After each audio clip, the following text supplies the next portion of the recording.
What's going on, everybody? This is James Grandmaster Facts Boyce, and this is another episode of the Facts Project. Today, very special guest, Frederick Little of Acre Comics, creator of Magnus. Thank you for being here, sir. Appreciate it. Absolutely. And for us to get this interview together, we have to take in the notation that this man is very far away. He is in Italy right now.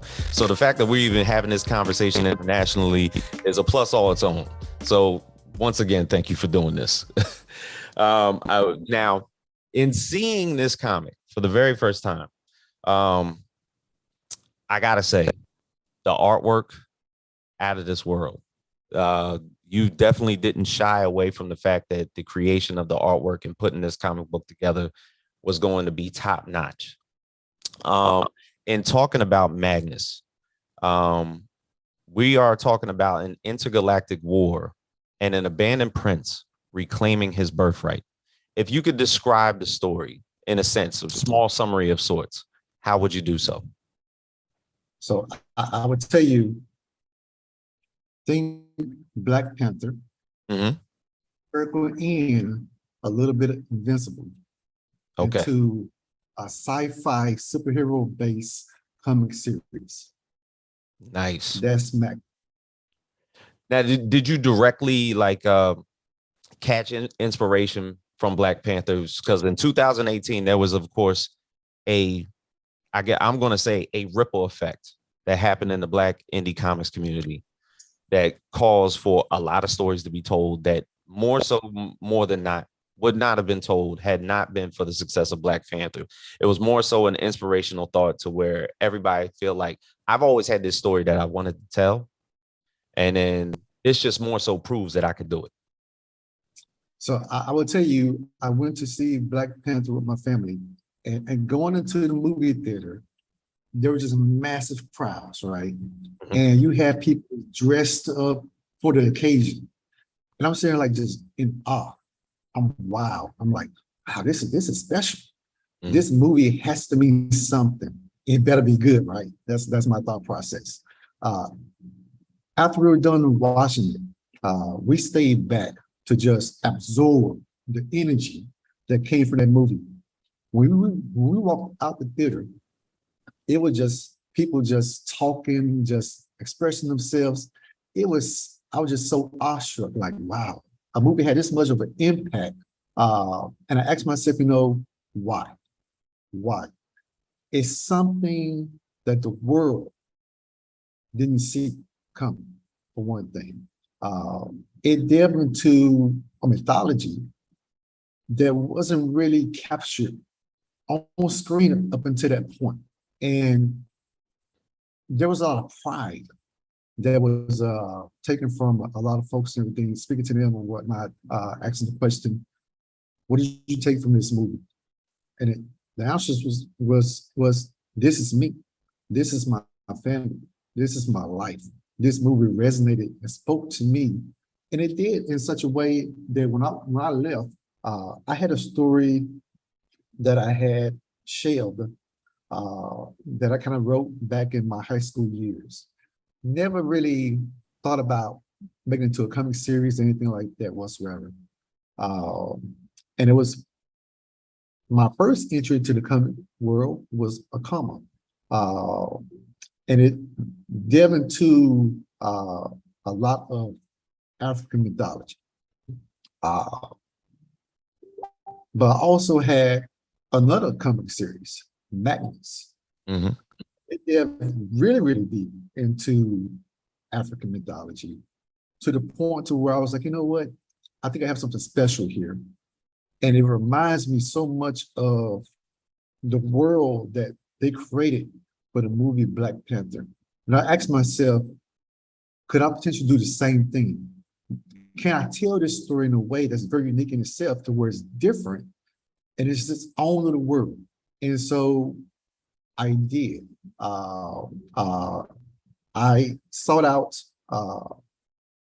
a Nigerian-based artist, concept artist, for my first couple of artworks. And I wanted really to capture, because I had the idea planted in my head and I knew what I wanted. I sketched up quite a few characters in everything. But for me to go to the source, a person that was rooted there, and to be able to bring that to life and be able to capture and see it and be able to portray that to my readers in the future and everything meant a lot to me. And so uh, Black Panther planted the seed of opportunity for me to create Magnus. Excellent, brother.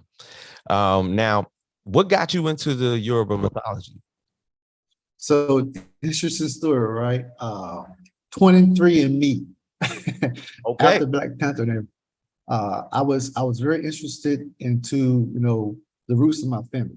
I did a deep dive research for nearly 3 years of really going to historical context on both my mom and dad's side of the family and everything, trying to figure out, really the background, the entire complex of who I am as an individual and everything. And it took me all over the world, right? And some of it was rooted in Africa. And I was like, wow, I've never been there. I'm definitely going. And I have so much to learn. And in that research, it took me to places and stuff in Africa and everything that I continue to research to this day. And it touched bases on trying to figure out, okay, let me learn more about that culture, that people, and who they are, because this is a part of me now, and to hopefully be able to share that with the world.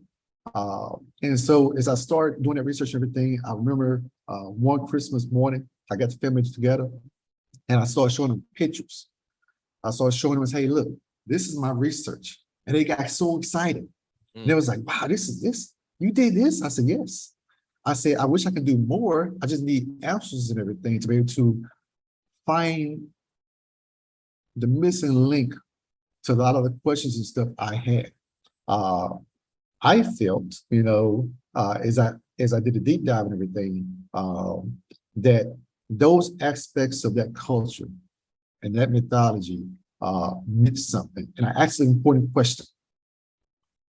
Why hasn't this been picked up on or by the mainstream to where it's viewed in a way to where it's interpreted and everything in the Western culture?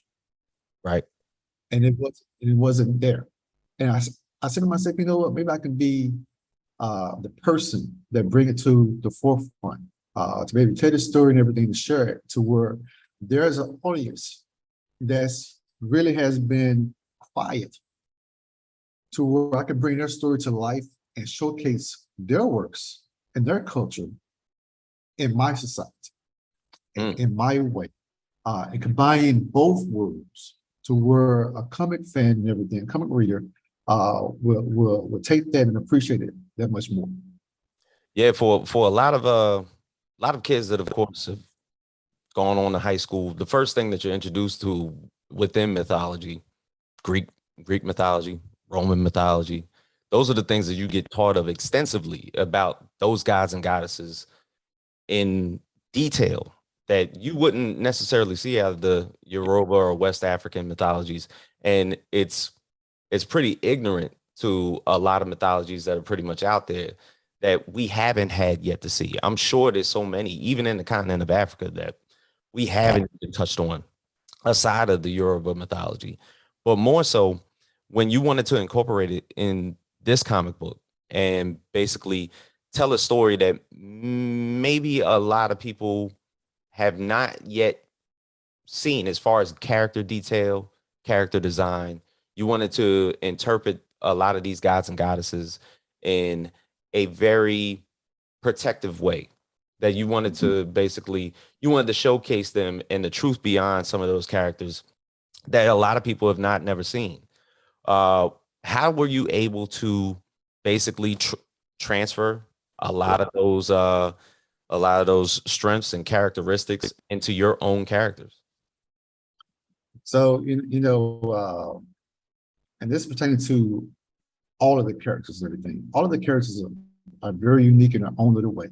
Like I said, I did a lot of research into that mythology and everything to where you would find that all of the gods and goddesses and everything might not be the same to where in form where they, male or female.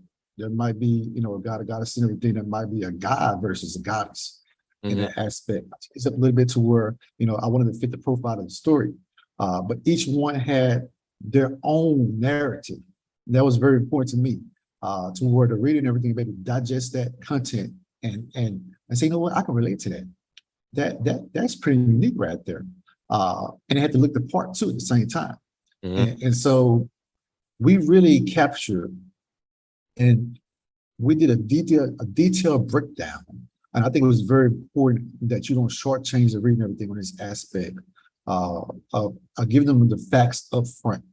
I'm always transparent, right? I want them to be able to resonate with those different characters and whatnot. And each character, they're linked with one another in some capacity. So there's a story within a story. And so hopefully over time and everything, Magnus would delve into kind of like a prequel stage to where, hey, how did this come about? And then the comic series will capture that, like a little glimpse to give you a piece of snippet of how it came about and everything. And you had your aha moment. We have a lot of those in this series. It delves deep. And I like to say it because, in Nigeria, they would tell you it's kind of like an out-of-body experience. In every religion and everything is very deeply rooted in spiritual nature. And so you would see some things and stuff, and you would read some things that's kind of similar in Magnus in a way and everything, to where, how he goes into, training it, how he goes to unlocking certain powers and everything, how he's able to, transcend various different dimensions and whatnot, to be able to speak to the gods and goddesses and whatnot. And then to earn their respect. It's not gonna be given to you. He has to earn it. And so, over time and everything, a lot of people actually, what is Magnus' power? You would have to find out. Because Magnus in himself, he doesn't know as of yet. Right. And that's something that will be addressed over time. Yeah, one thing that I come to find out just by reading like the story summaries is that Magnus is more so this young man from Chicago who is probably a little bit brash, maybe a little naive, and all of a sudden, like out of nowhere, he gets basically thrown into this intergalactic war. But it's more so that he's trying to get to know who he is, and more so Stamos, the person that is not more so than a warning, but as well as someone that's pretty much, I'm here to pick you up. It's more so your elders calling to you and showing you exactly who you are. Exactly. So when I look at these 3 issues, just basically through the story summaries, you're looking at origin in the first issue, you're looking at purpose in the second issue, and you're looking at fulfillment in the third.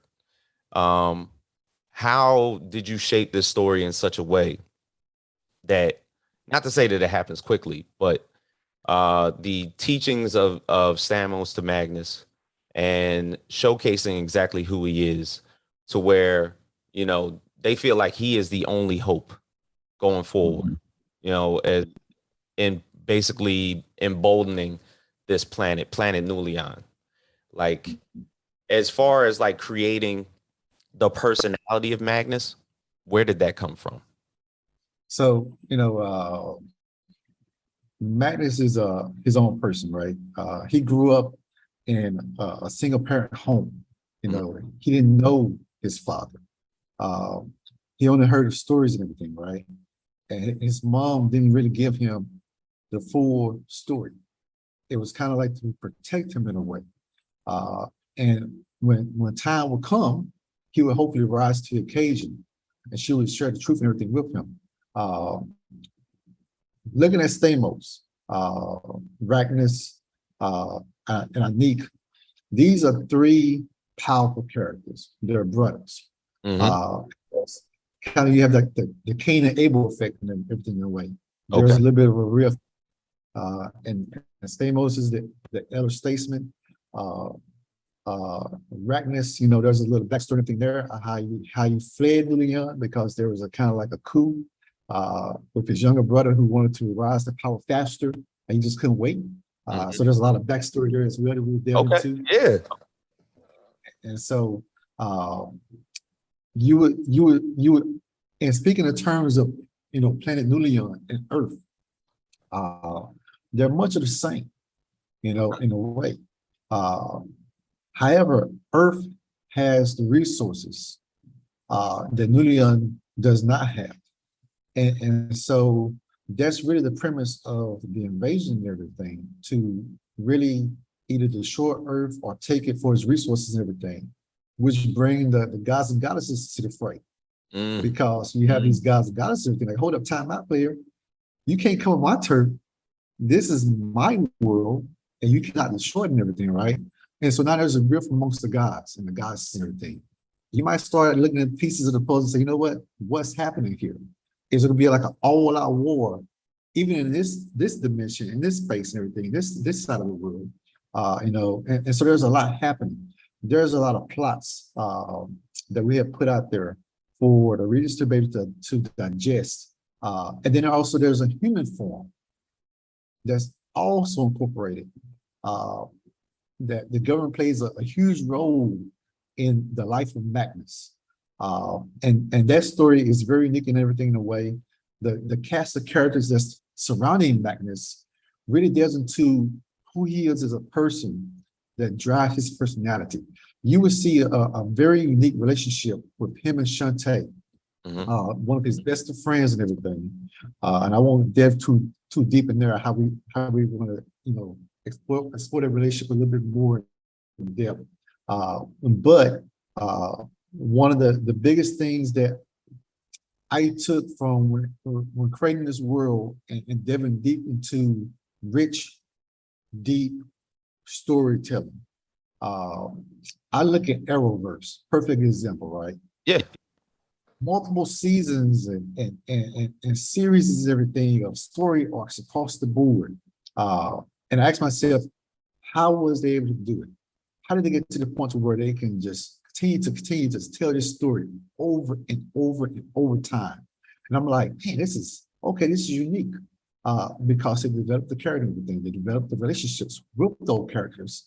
And those characters became a part of your lore. And so as we develop these characters and everything, they will each have a shared moment with a shared purpose that delves deep into you as a reader asking the question of the 5 whys. Why is this happening? And then you have the who, what, and how, and to get to a certain answer that you as a reader come up with versus me giving it to you. Okay. Got you. Now, when we're talking about Planet Nulion, and there's been many interpretations of mystical and mythological cities and planets that are brought up in a lot of comic books, whether it be Krypton, a place like Wakanda, a place like Atlantis. What was the general inspiration for Planet Nulion? So I will give you a combination. There is a mix of Krypton and Wakanda and everything in there, right? And you would see a lot of the pictures and everything. You like right off the bat, we had one page we did, and one of the persons, hey, man, look at that throne room. Wow, that's impressive. Like, hold up, time out. Is that Wakanda? I said, no. I had a person tell me, hey, is this more based on Superman? Kind of that style. And I said, yes, it's a mix of both and everything. But Nulion is its own little world. And you would delve deep into a lot of the investment in technology, and why they're going about trying to take over planets, take over worlds and everything, because they need the resources to continue to enhance their technology. And so, Earth has a vast amount of resources that's available to them and everything to take them where they want to go with their technology and whatnot, to be really the rulers. They want to oppress people. They want to be the one authority that oversees these worlds and whatnot, and they dictate how they were able to supply them in a way with those resources and stuff. And so, like I said, at the end of the day, New Leon plays a very important part. It would showcase a different light, a different aspect of the various different dimensions and everything. We all talk about what is out there. Is there anything other than just Earth and everything that we know about, right? Well, we're going to explore that. I love Star Trek. That's one of the things I took into consideration. Everything Star Wars, the whole 9 yards, and I wanted to delve into what's the possibility, what's potential and everything. And so what do we face being in the military and everything? We talk about different adversaries and stuff like that or whatnot. And I took that aspect of war to where I look at Stamos, and he's a general, and he commands these armies, and he has never lost a battle. Why? Why hasn't he lost a battle? Who has been on his side his entire time and everything? Who has gave him this source of energy, this power to transcend to where he can defeat you with just a single blow and everything, right? And he has a story and everything in himself. And that kind of like does into the miscreants.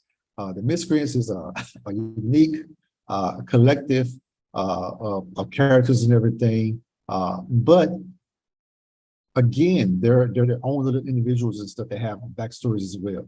And there's rifts that's growing between them to where they consider, when you look at Stamos, I always say everybody when I write, everybody asks me about my writing style. I start with the end first to give you a snippet of what it could. And then I will tell you to now take you to the story and everything. And that's kind of the aspect that we did with Stamos. I will tell you, I had a very hard time writing his portion of the story, because readers are going to have a hard time as well as, they receive a shock moment. Right. Why would you do that? I ask myself the same thing, right? I won't give it away. So I think the last thing I say, I think Stamos plays a very significant role in starting the story of Magnus. And really, if it's not for him, we wouldn't be able to tell the story of Magnus and give the series and everything to the readers to be able to digest. And so to have a character that profound in that way, and the way we wrote him and everything in that aspect, I think is very critical to this comic series. Definitely. Now the way I'm looking at it, you're somebody who, of course, was an active veteran at one point in time, or still is, correct? Still in the military. Still in the military. Me myself, I was an airman for 4 years. When you have when you already have a military mind, you tend to for somebody that builds those characters in that sort of way, you already know what that mindset is. You knew how to build Stamos in a certain type of light. And for him to be a general, somebody that has not lost a war, you already know that he's strategic, that he's articulate, he's intelligent, and he doesn't play. Exactly. Yeah.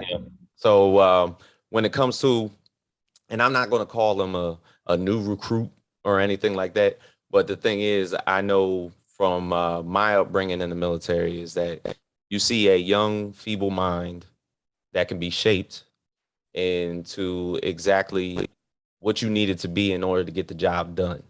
It may take a few years whether it's boot camp, tech school, whatever it is, to get them incorporated in the job in which they're going to complete the mission. But at the end of the day, your discipline gets changed. Your pronunciation gets changed regardless of your way of life. And then all of a sudden you turn into a totally different person, regardless of how many years you were in the military, a year, 2 to 20. Exactly. I was an MTI, military training instructor. And so that's great that you brought that up and everything, right? Because a lot of some of that you actually see some of me in that stories and in this particular character, which is his father and everything, to where Magnus would have to transform. He's not going to be able to, conform right away and everything, but he just had to figure out a way to transform himself to be something bigger. And he's going to reach deep down to find that spark and everything. And it's going to be very interesting to find out what that spark is that unlocks his powers. And that's, hopefully we capture over the course of the series and everything, because I don't like try to give you all of it up front, all at once and whatnot. And that's why, we kind of decided on a way forward for how to present this material to our audience. And the question was, do we just give one comic book? Well, my mindset, and this is a kind of like what I took from my big brother, who got me into comics and everything early on. And also my mindset about, the enjoyment of the 80s and 90s, those cartoons and everything, of the Transformers, G.I. Joes, the Thundercats, the X-Men, even the Dragon Ball Z's and stuff, when the Boondocks, what really drove me to figure out a solution was that mindset. When a new episode came about, I couldn't wait to see that episode. Yeah. I had to have, Saturday morning and everything. Guess what? Mom said, hey, clean the house clean and everything. We come on the TV.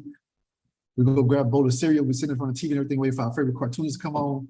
And we remember the last episode. So we sitting there waiting. And they give us a replay of the last episode, a snippet and everything of it. And we're like, let's get it on. And so to me, when the reader take in the first issue of Magnus, I want them to be able to put it down and say, you know what, I have to read the next issue. What's going on here? I can't wait until, months after months after months and everything to put this in your hands. And so that's one of the reasons why we decided to go with the entire volume versus just one issue at a time. Because I remember, having that moment to have to wait till the next week or so to see a new episode and everything. And hopefully over time and everything, we have to worry about doing that to where you have this book ready to go. So once you finish issue 1 and everything, and you have digested, and we will have a step to where on the website and everything, there will be a form to be able to digest this material, to be able to discuss it, ask questions and everything. I have to give credit to Devin R. Scott, one of my co-writers and whatnot. Excellent editor, by the way. When I pitched this comic series to him, and I gave him outline, my summary, portions of the first issue and everything, I said, Devin, you wrote a couple of issues for me for Ages Done. And that was kind of like a test bed. I wanted to see your writing style. Right. And I think we kind of relate in a way. And I have been following you and watching your work.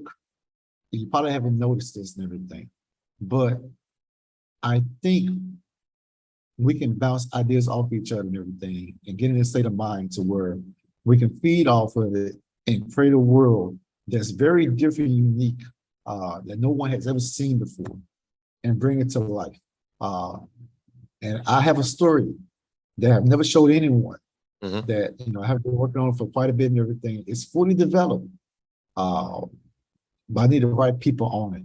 And so I wanted to create this team.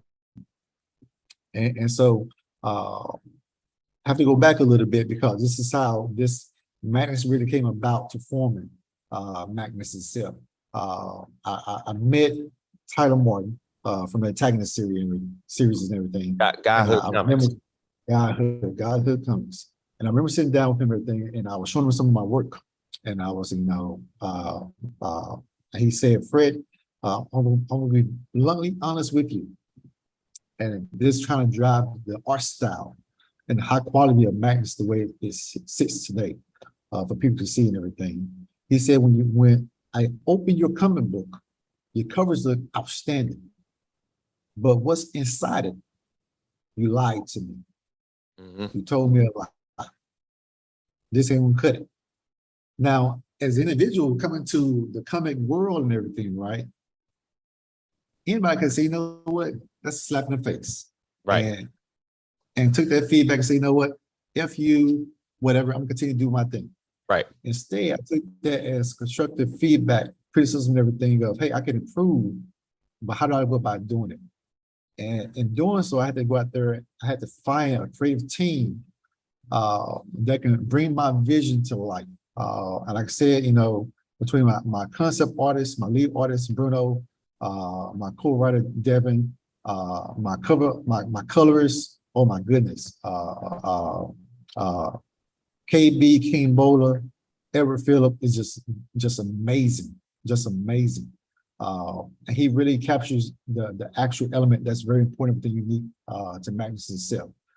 This story does not happen without my creative team in place. And so we feed off of each other and everything. And so when I present a script to my artists, and the feedback I get is, this script is amazing. Or when Devin edits my script and everything, and he comes back with just one page of edits and stuff, I knew we had found the magic formula. I'm like, okay, this is gonna be good. This is perfect. Right. I have read my script and I read it weekly, on weekends. And every time, and the reason why I do this is because I want to be able to sense the feeling that, hey, this is the same feeling I had when I was a kid, waking up and going to get the newspaper and everything on Sunday, to open up to the Sunday fundies and see the boondocks and everything in the black and whites and the grays, and to be able to get that and digest that material and everything and be fulfilling, or to sneak into my brother's room and grab a comic book and everything, go back into my bedroom, get into cover with flashlights and sitting there reading it. Oh my goodness. And wait for me to get the next comic book so I can read it again. Yeah. Those things and stuff I think we're missing from the comic community. And hopefully I want the next generation of kids coming up and everything to be able to find that spark and have comics and everything they can relate to, that really drives that notion of deep storytelling that they can resonate with. And so this is not possible. I have to give kudos and shout out and everything to my team for a job well done. We have brought this to life. The campaign is doing great, and I can't wait to get it into your hands. Definitely. I appreciate that wholeheartedly. Now, when you tell me that you basically have these first 3 done, and more so that the campaign is going to fulfill the fact that we're going to get 3 issues right away, how much of this story is already written? So we have, when I outlined everything, I outlined it for 12 issues, right? Right now, because we added, and I hate doing this to myself because I'm kind of like a perfectionist in a way, right? It's my Cardinals, everything has to be perfect. And when I go back and I read something and everything, I'm like, I'm missing something here. I need to add something here. And so with the first issue, we had to go back and add 10 pages. Oh, because there was so much. I was like, you know what? I want to be able to flesh out the miscreants and get them their time to shine too, if I have any holes in there. But also not make Stamos look so weak and everything, and showcase his powers at the same time too. Then also we have these photos out there on social media about these gods and goddesses. Where they at in the story? Right. And so we had to go back and make sure we added those images and everything to it. So we added 10 additional pages to the script to kind of like, you know, fill those gaps in the story. But right now, 7 issues are fully scripted, fully ready to go, and we're working on 5 additional issues once the campaign is wrapped up. That has already been sketched out, outlined, ready to go and everything to start writing. Myself and Devin will take pretty much the brunt, the workload and everything, collaborating back and forth on the writing for all of the next 5 issues. We don't know how much more. I'm just going to say that there's a lot. Okay. There's a lot of madness to explore. It won't end at issue number 12. This is its own little universe and everything in itself. There's a family dynamic that we're going to tell and explore as well that comes to play. We're going to give it to you all, and we're not going to shortchange anyone, and that's why when people are so surprised at the way this comic book look, and that's the reason why, because I didn't want to shortchange the person that's buying the book, the person that's making this investment in me to get them a story and everything, that they get something out of it that's valuable to them. And so just like us collecting comic books and everything, it resonates with us. We have the Alan Moore's, Jack Kirby's, the Stan Lee's, Chris Claremont's and everything. I will tell you three profound writers that had an impact on me, writing wise, that changed my mindset on bringing Magnus and everything to life. Aaron McGruder, Boondocks. Yep. Dwayne McDuffie, Static Shock, Static, the Milestone Initiative, all the whole 9 yards. One, I see the book back there that you have on the shelf and everything. And a lot of people probably don't know about this comic series. They should, because it's one of the best series I've read in a very, very long time. Brandon Thomas, excellence. Oh yeah. I can pull that up right. That story. Oh no. It's all right. I was gonna pull it down anyway, but see what this book does. Yes. That story, that comic series and everything. I read that book front to back to front. Before I sort of decided, you know what, I'm going to finish Magnus. Because the way he wrote it, and gave it different light with the relationship between the father and the son, really had a profound impact on me. And I was like, that reminded me so much of my dad. Younger, I didn't want to listen to him and everything. Absolutely. And older now, as I get, I want to talk to him all the time and see if I got us that, that knowledge and everything from him. And he makes me wiser. And so the way to capture that in the story and everything, to resonate in a way to where it reaches the person's soul, to where they look into themselves and reflect on their life. To me, that's writing. That's writing 101. And that book had a profound impact on me. And I like to give people the flowers, when at that moment. And Brandon Thomas, job well done. Outstanding comic book series. Definitely enjoy it. But I just can't wait to, have the readers be able to digest and explore this world of Magnus. There's a lot, like I say, I think readers will definitely come to love Shantae and her story. She offers a different personality, similar in a way to Magnus, but they feed off each other. And so they will have a very unique relationship and everything over the course of the series. Definitely. So finally, like, what would you say would set this book apart as to most quintessential superhero stories that are out there on the market today? I think the premise, every comic book and everything has their own little niche and everything. Like I said, for me, to bring African lore to the forefront and make it one of the central plots of our story, to be able to tell it and share the world of Magnus to the world, to be able to showcase the talents and everything that's based and rooted in Africa. They don't get the highlight in the limelight often. I can't wait to show, the readers everything, the credit page within the comic, and they see my concept artist and his artwork, showcase. I have a lot of followers that's based in Africa, that's based in Nigeria and everything. that that's constantly emailing me, that's constantly messaging me saying thank you. We need this. This have yet to be done. Yeah. Finally, a comic that I can look at and it represents me. Right. To me, that means so much more than just giving just the same old, same old. Magnus is different is because we tell a story that is untold, that's yet to be told. And now is the time for us to tell it. And we're going to tell it. We're going to tell it in a way to where it's strictly, for a comic audience.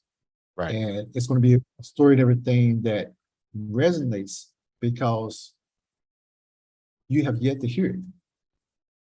True. And that's definitely. Well, brother, I appreciate you doing this with me. Aside from half my comics falling over back, I feel like this was a great conversation. I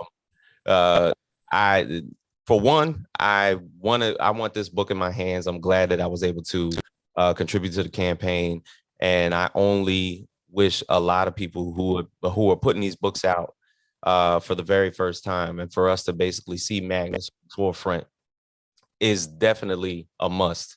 Tyler said it best when I talked to him, Tyler from Godhood. He was like, the art separates a lot here, but the storyline is just so imaginable, and it takes you somewhere else. So I appreciate the job that you're doing, and I wish you nothing but the best on this campaign, because it's still going forth. I think you got like another 10 days left, right? We have right now we have 12 days left for the campaign. We're working hard behind the scenes. COVID happens and everything. I was down for a little bit. The team picked me up. One of my artists, everything went down as well. We're working behind the scenes to get the covers and everything out. So we already have the variant covers on the site for everybody to see. Like I said, I like to be transparent. Yeah, I saw that today. And so I like everybody to see the content that we're giving out and everything. And that's what makes us different from Pixar and whatnot, right? I'm not going to surprise you. I want to show you what we have to offer. So that way you know what you're getting. And then, hopefully here in the next couple of days and whatnot, all of my covers right now are with my colors. KB is finishing those up and his magic touch to me and everything. And so we have the regular issues 1, 2, and 3 covers ready to go finalize everything to showcase. And those are going to be fantastic. So stay tuned. 12 days left. Hope to finish out strong. We want everybody to support, but we know we have to earn it. And we hope that, what we're doing is showcasing right now, that we do earn your support. Definitely. So last but not least, if anybody wanted to get their hands on Magnus or any future properties that Acre Comics is going to be putting out, how can they get a hold of you and how can they get in touch with you in order to get that book in their hands? So once the campaign ends, we'll be focusing everything on the backers, making sure that they know we have everything ready to go. Because January 1st next year, Magnus is going to release to the world. That volume is going to consist in everything of, and it's going to be ready to go. That's our goal. I know the printers and everything are working hard and everything behind the scenes to make sure they have paper ready to go. But after that, if you want to purchase the book after the fact and you didn't pledge, you can go over to the website, which is www.wiseacre.us. Okay. You can go to the site and everything. And if not, you can hit me a message on my Twitter, Wise Acre Comics, on Instagram, on Facebook. I would definitely respond. And if it's just a couple of days here and there, I will definitely respond back to you.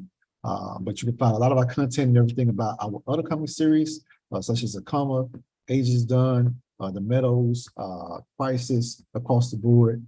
We have several IPs out there, and I can show that to the world as well. That's great.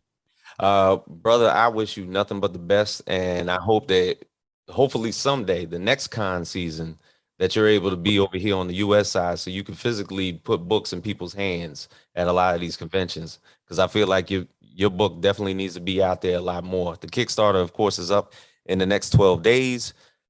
For James Grandmaster Facts Boyce, Frederick Littles, live from Italy. Thank you for being here, and we are out.